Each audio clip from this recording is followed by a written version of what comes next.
सबसे पहले हम देखेंगे कि फर्स्ट ईयर के जो सिलेबस हैं उसके अंतर्गत क्या क्या आता है। तो सबसे पहले इसमें पहला टॉपिक दिया है कम्युनिटी हेल्थ नर्सिंग।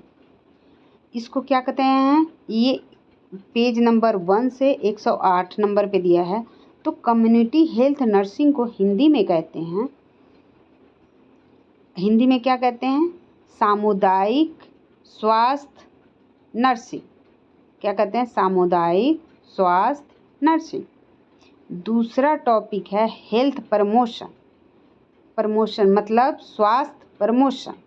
अब हेल्थ प्रमोशन के अंतर्गत 3 टॉपिक दिया हुआ है। पहला है न्यूट्रिशन। न्यूट्रिशन को हिंदी में क्या कहते हैं, पोषण। दूसरा है ह्यूमन बॉडी एंड हाइजीन। इसका हिंदी होता है मानव शरीर एंड स्वच्छता। हाइजीन में क्या होता है, स्वच्छता होता है। तो मानव बॉडी एंड मानव शरीर एंड स्वच्छता। तीसरा इसमें टॉपिक जो दिया है वो दिया है इन्वायरमेंटल सैनिटाइजेशन।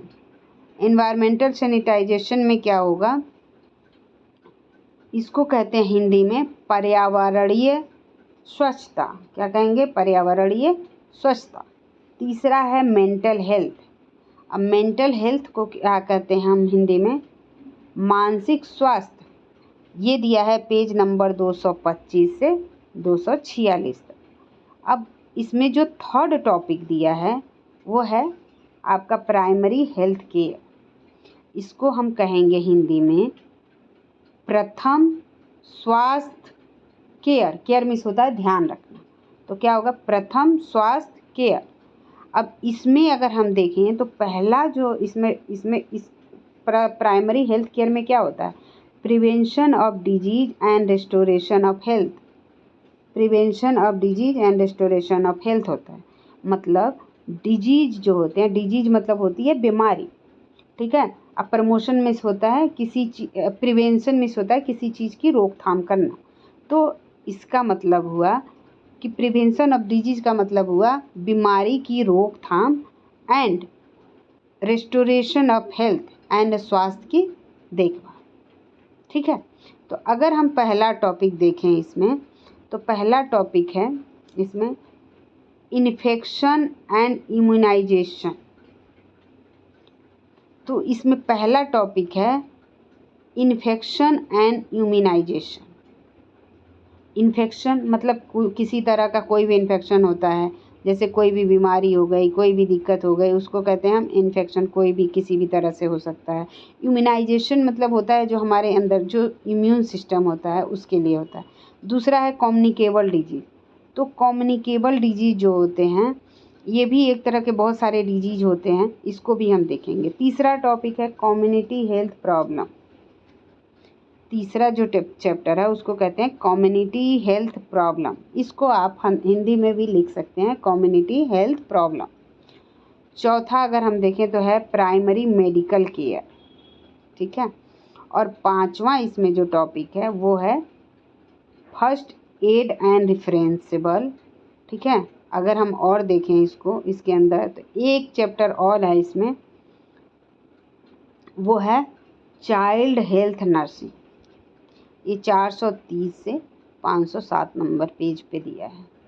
बस यही आपके फर्स्ट ईयर का सिलेबस है, इससे ज़्यादा आपको कुछ नहीं पढ़ना। तो चलिए हम आगे के टॉपिक को स्टार्ट करते हैं। इसमें जो पहला यूनिट है वो है स्वास्थ्य की अवधारणाएं। स्वास्थ्य की अवधारणा क्या है, concept of health. Concept means क्या होता है, अवधारणा, किसी भी चीज़ को समझना। तो स्वास्थ्य की जो अवधारणाएं होती हैं इसको आप बहुत ज़्यादा डिटेल नहीं देखना है, बस आपको मोटा मोटा चीज़ देखना है कि स्वास्थ्य की अवधारणाएं क्या है। तो स्वास्थ्य जो होता है वो सभी मनुष्य, जितने भी मनुष्य हैं, जितने भी लोग हैं, मनुष्य या फिर समाज के जितने भी लोग हैं, उनके मूलभूत अधिकार होता है। वह व्यक्ति तथा समाज के लिए अत्यधिक आवश्यक होता है। यह एक स्वास्थ्य है जो व्यक्ति और समाज के रोजमर्रा के कार्यों में तथा संपूर्ण जीवन को बना सकता है। ठीक है, स्वास्थ्य क्या है, मतलब इसकी अवधारणा क्या है? ह्यूमन मतलब मनुष्य और समाज के विकास के लिए उसका स्वस्थ रहना सबसे बड़ा जरूरी है, सबसे ज़्यादा जरूरी है। यदि मनुष्य स्वस्थ नहीं रहेगा तो वो विकास नहीं कर सकता। ठीक है, तो इसीलिए स्वस्थ रहना सबसे बड़ी जरूरी है। तो कंसेप्ट बस इतना है कि स्वस्थ की अवधारणा ये है कि समाज और मनुष्य की ये एक मूलभूत अवधारणा है, एक मूलभूत अधिकार है स्वस्थ रहना, सभी मनुष्य की एक मूलभूत अधिकार है। और अगर व्यक्ति अस्वस्थ रहेगा तो वो विकास नहीं कर पाएगा। कैसे नहीं कर पाएगा? अगर आप बीमार रहते हो तो आप किसी भी काम को सही से कर नहीं पाओगे, जिसकी वजह से क्या होगा? आपका विकास रुकेगा, और विकास रुकेगा ऑब्वियसली जब आप काम नहीं कर पाओगे तो विकास रुकेगा ही, आप आगे नहीं बढ़ पाओगे। इसीलिए स्वास्थ्य मनुष्य के लिए सबसे ज़्यादा अति आवश्यक है। दूसरा है स्वास्थ्य की परिभाषा एवं अर्थ। तो स्वास्थ्य की परिभाषा किसे कहते हैं? तो इसमें दिया हुआ है कि स्वास्थ्य को एक परिभाषा देना असंभव है। स्वास्थ्य का एक परिभाषा देना असंभव है, क्योंकि स्वास्थ्य जो होता है वो कई आयाम होते हैं उसके। समय तथा सामाजिक परिवर्तन के साथ जो होता है स्वास्थ्य की परिभाषा बदलती रहती है। हमेशा जो है समय के साथ जो होता है स्वास्थ्य की परिभाषा बदलती है। स्वास्थ्य की परिभाषा में अंतर्राष्ट्रीय स्तर पर उल्लेखनीय कथन नीचे दिया गया है। अगर हम अंतर्राष्ट्रीय लेवल पे देखें कि स्वास्थ्य की परिभाषा क्या है तो देखते हैं, स्वास्थ्य पूर्णतः शारीरिक, मानसिक, सामाजिक, ये लेवल पे हम देख रहे हैं तो देखते हैं कि स्वास्थ्य जो होता है पूर्णतः शारीरिक, मानसिक और सामाजिक तंदुरुस्ती की एक स्थिति है। केवल रोग या अपंगता का अभाव नहीं है इसमें। ठीक है ना, ये नहीं कि केवल रोग या अपंगता है तो आप जो है स्वस्थ हैं, अस्वस्थ हैं। ठीक है, इसीलिए अगर आपके स्वास्थ्य की परिभाषा देना हो किसी को तो आप कहेंगे कि स्वास्थ्य पूर्णतः शारीरिक, मानसिक, सामाजिक तंदुरुस्ती की स्थिति है। मतलब कि शरीर से भी आपको स्वस्थ रहना है, मानसिक से आप भी आपको स्वस्थ रहना है, और सामाजिक भी स्वस्थता जरूरी है। सामाजिक तंदुरुस्ती, समाज से व्यवहार, समाज से रिलेशन, ये सब भी अच्छा रहना चाहिए, तो आप एक स्वस्थ व्यक्ति कहलाएंगे। ठीक है, अगर हम विश्व स्वास्थ्य संगठन के अनुसार स्वास्थ्य की परिभाषा देखेंगे, या फिर WHO इसको इंग्लिश में कहते हैं। WHO का फुल फॉर्म होता है वर्ल्ड हेल्थ ऑर्गेनाइजेशन। क्या होता है? World health organization. इसको हिंदी में कहते हैं विश्व स्वास्थ्य संगठन। इसने परिभाषा दिया स्वास्थ्य का, स्वास्थ्य शारीरिक दृढ़ता की वह शाखा है जिसके कारण शरीर के कार्य समय पर एवं प्रभावी ढंग से संपन्न हो सके। क्या है? अगर हम देखें अगर हम मतलब विश्व स्वास्थ्य संगठन के अनुसार देखें तो ये कह रहा है कि स्वास्थ्य क्या है? स्वास्थ्य शारीरिक दृढ़ता की वह आवश्यकता है जिसके कारण शरीर के कार्य समय पर एवं प्रभावी ढंग से संपन्न होते हैं। ऑक्सफोर्ड शब्दकोश के अनुसार जो होता है स्वास्थ्य, इसने क्या क्या है कि स्वास्थ्य की अवधारणाएं जो होती है वो बदलती रहती है। क्या होती है? बदलती रहती है। अगर ऑक्सफोर्ड दें स्वास्थ्य की अवधारणाएं की बदलती अवधारणाएं, स्वास्थ्य की बदलती अवधारणाएं। इसने कहा कि स्वास्थ्य की जो बदलती अवधारणाएं हैं वो क्या क्या हो सकती हैं वो देखते हैं। सबसे पहले हम देखेंगे कि स्वास्थ्य के आयाम क्या क्या होते हैं। सबसे पहले दिए स्वास्थ्य के आयाम क्या होते हैं। तो स्वास्थ्य जो होता है वो बहुआयामी विषय होता है, एक आयाम नहीं होते हैं, उसके कई आयाम होते हैं। कई तरह से देखा जा सकता है स्वास्थ्य को, सिर्फ एक आयाम नहीं होते हैं। तो स्वास्थ्य के कई आयाम होते हैं।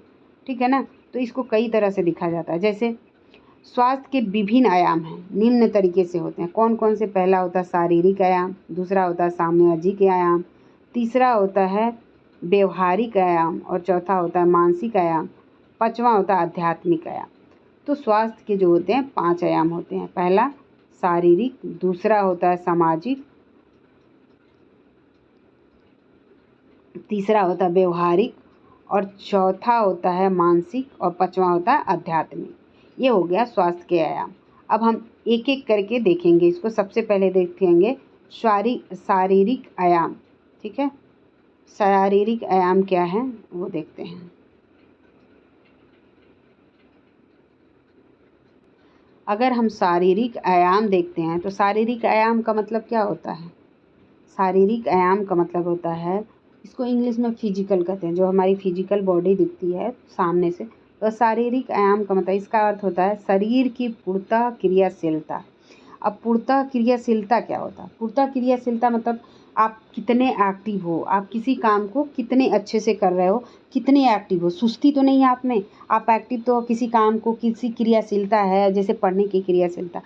तो वही चीज़ें हैं कि शारीरिक जो है आयाम का मतलब अर्थ होता है शरीर की पूर्णतः क्रियाशीलता, अर्थात शरीर की प्रत्येक कोशिका जो होती है, कोशिका और प्रत्येक अंग, शरीर की प्रत्येक कोशिका और प्रत्येक अंग जो हैं सर्वोत्तम क्षमता से अपने कार्य कर रहे हैं। शारीरिक स्वास्थ्य के लक्षण क्या हो सकते हैं? शारीरिक स्वास्थ्य के लक्षण क्या क्या हो सकते हैं वो देखते हैं। अगर आप स्वस्थ होंगे तो आप में क्या क्या लक्षण दिखेगा? पहला, त्वचा आपका साफ होगा। ठीक है, पहला क्या होगा? त्वचा आपका साफ होगा। दूसरा क्या होगा? नेत्र एवं बाल चमकदार होंगे। तीसरा क्या होगा? सांस की जो गंध होगी वो अच्छी होगी। हाँ, चौथा क्या होगा? स्वच्छ वस्त्र, स्वस्थ वस्त्र पहनना चाहिए। अच्छे मुख, मतलब अच्छे से मुंह को साफ करना चाहिए, अच्छे से रहना चाहिए। गहरी निद्रा लेना चाहिए, मतलब गहरी नींद लेनी चाहिए। शरीर की गतिशीलता सामान्य रखनी चाहिए, हमेशा गतिशीलता सामान्य रखनी चाहिए। ये नहीं कि कभी बहुत ज़्यादा सो गए, कभी बहुत ज़्यादा काम कर लिए। हमेशा एक लेवल बना रहना चाहिए, एक लगातार कंटिन्यूटी बनी रहनी चाहिए। और मोटापे की अनुपस्थिति रहती है। जब भी आप स्वस्थ रहेंगे ना तो आप पे मोटापा नहीं चढ़ेगा, आप स्वस्थ रहेंगे, एक हेल्दी बॉडी रहेगी आपकी, मोटापा नहीं होगा। आंत्र एवं मूत्रांतिक क्रियाओं में नियमितता होती रहेगी। आपका जो आंत्र है, आंत्र को कहते हैं इंटेस्टाइन, अंदर की एक बॉडी पार्ट होती है। और मूत्रांतिक मतलब जो हम सुसु करते हैं, जो यूरिन हमारी होती है उसको कहते हैं, उसमें नियमितता बनी रहती है, मतलब रेगुलर अच्छे से आता रहता है। तो ये आपके स्वास्थ्य के लक्षण हैं। अब हम देखेंगे, अगर ये शारीरिक स्वास्थ्य के लक्षण हैं, अब दूसरा देखेंगे मानसिक आयाम। मानसिक आयाम क्या होते हैं वो देखेंगे। तो मानसिक आयाम होते हैं,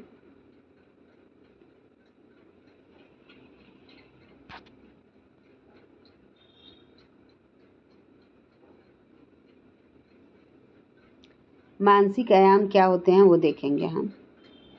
तो सबसे पहले मानसिक आयाम देखते हैं। मानसिक तौर से स्वस्थ व्यक्ति आप आसपास के वातावरण, अन्य व्यक्तियों के बीच संतुलन, वास्तविकताओं तथा वातावरण एवं अन्य व्यक्तियों के मध्य सह अस्तित्व की आवश्यकता से होता है, अवस्था में होता है। मानसिक तौर पर स्वस्थ व्यक्ति संघर्षों से मुक्त होता है। इसका अर्थ क्या हुआ? जो मानसिक तौर पे स्वस्थ व्यक्ति होगा वो अपने आसपास के वातावरण, चाहे सभी व्यक्तियों से अपना जो व्यवहार है वो संतुलन बना के रखेगा। किसी से लड़ाई झगड़ा नहीं, किसी से कुछ नहीं, एकदम नॉर्मल रहता है। ठीक है ना। वास्तविकता तथा वातावरण तथा अन्य व्यक्तियों के मध्य सह अस्तित्व की अवस्था होती है, मतलब सबके साथ एक मिलजुल के एक अच्छे से अच्छा संबंध होता है उनका। मानसिक तौर पे स्वस्थ व्यक्ति संघर्ष से मुक्त होता है। जो मानसिक स्वस्थ होता है वो बहुत ज़्यादा किसी से लड़ता झगड़ता नहीं है, बहुत ज़्यादा वो किसी से संघर्ष में से लड़ाई झगड़ा, तो किसी से बहुत ज़्यादा लड़ाई झगड़ा नहीं रहता है, तो इसलिए वो संघर्ष से क्या होता है? मुक्त होता है। तो ये हो गया मानसिक आयाम। तो हम आगे देखते हैं मानसिक आयाम क्या क्या हो सकते हैं। और सामाजिक आयाम, तो सामाजिक आयाम क्या क्या होते हैं? अब सामाजिक पृष्ठभूमि का स्वास्थ्य से सीधा संबंध होता है। अगर हम सामाजिक देखें, सामाजिक क्या होता है? जो हमारे समाज में है, जो हमारे अगल बगल लोग रहते हैं उसी को सामाजिक कहते हैं। जो हमारे आसपास जो हमारा लोकेलिटी होती है उसी को समाज कहते हैं। तो सामाजिक पृष्ठभूमि का स्वास्थ्य से सीधा संबंध होता है। मतलब स्वास्थ्य से सामाजिक जो समाज होती है उसका स्वास्थ्य पे सीधा संबंध होता है। कैसे?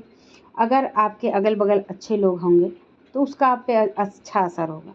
ठीक है ना? तो इसी को कहते हैं स्वास्थ्य के सामाजिक आयामों में सामाजिक स्तर, कुशलता या फिर स्वयं की समुदाय का एक सदस्य से समझने की भावना शामिल है। अगर अच्छे लोग होंगे तो जैसे क्या होगा? कौशल होंगे। कौशल मीन्स क्या होता है? उनको अच्छे नॉलेज होते हैं, अच्छी जानकारी होती है। ठीक है? कुशलता होगी।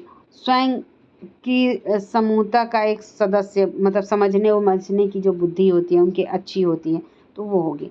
तीसरा देखेंगे, जो चौथा आयाम है वो होता है व्यवहारिक एवं आर्थिक आयाम। तो अगर हम व्यवहारिक और आर्थिक आयाम देखें तो ये होगा वित्त एवं व्यवसाय मानवीय जीवन के लिए अनिवार्य घटक है। वित्त क्या है?